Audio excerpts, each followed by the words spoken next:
triste, décevant, médiocre, tels pourraient être les trois qualificatifs de cet OM Sochaux. Un OM remanié, mais qui doute, et un leader en puissance et qui est venu effectuer le partage des points.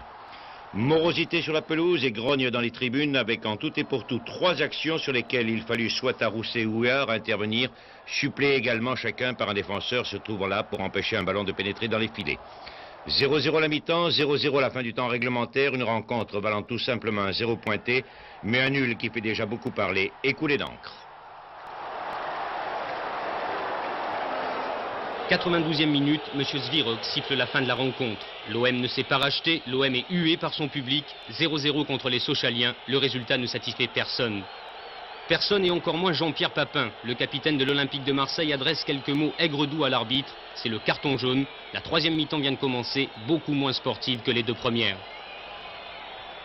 Un premier geste déplacé du buteur de l'équipe de France, un geste gratuit mais qui sera sans conséquence.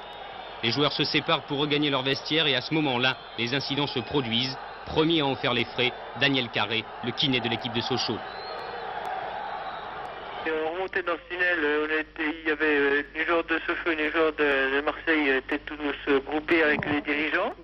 Le numéro 11 qui était devant moi s'est retourné et puis à ce moment-là m'a dit que je l'avais poussé, m'a donné plusieurs coups sur la tête et sur la figure.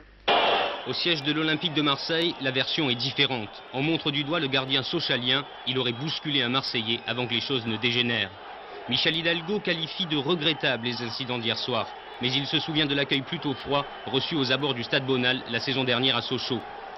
Difficile de dire qui a tort et qui a raison dans cette affaire. Toujours est-il que depuis l'éviction de Gérard Banide, la tension est au plus haut chez les Olympiens. Chaque match devient un examen de passage et déjà, la session de rattrapage est terminée.